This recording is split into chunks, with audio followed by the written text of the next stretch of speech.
Shit oh shit oh shit.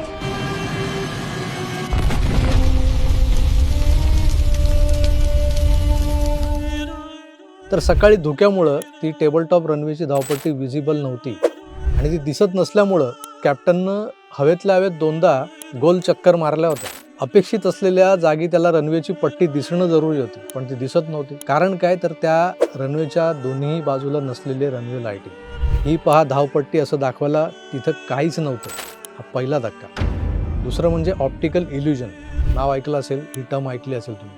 वैमानिकाला प्रत्यक्ष धावपट्टी दिसत नसताना तशीच दिसणारी एखादी एअरस्ट्रीप, तिचा भास व्हावा, याला ऑप्टिकल इल्युजन म्हणतात. प्रत्यक्ष रनवे किती लांब होता, पण त्या रनवे लगतचा उतार हाच एक प्रकारचा पट्टा दिसतोय, जी वरून ऑप्टिकल इल्युजन क्रिएट करतो.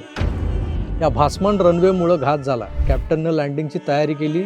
खरी धावपट्टी वेगळ्याच बाजूला होती. जिथं विमान कोसळलंय तिथंच एक तीच धावपट्टी असं समजून वैमानिक तिथं उतरण्याची तयारी करू लागला. पण पुढच्या क्षणी लक्षात आलं की नाही, ही पट्टी म्हणजे रनवे नव्हे. पण तोवर उशीर झाला होता. जमिनीकडे झेपावण्याच्या शेवटच्या क्षणी विमानानं पुन्हा वर उडण्याचा प्रयत्न करताना विमानाच्या डावीकडे तोल गेला.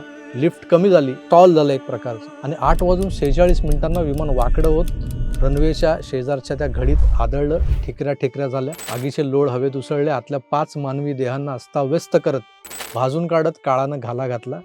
लोक याला अपघात म्हणत असतील मित्र, पण हा अपघात नव्हता, हा सिस्टीमने केलेला मर्डर होता.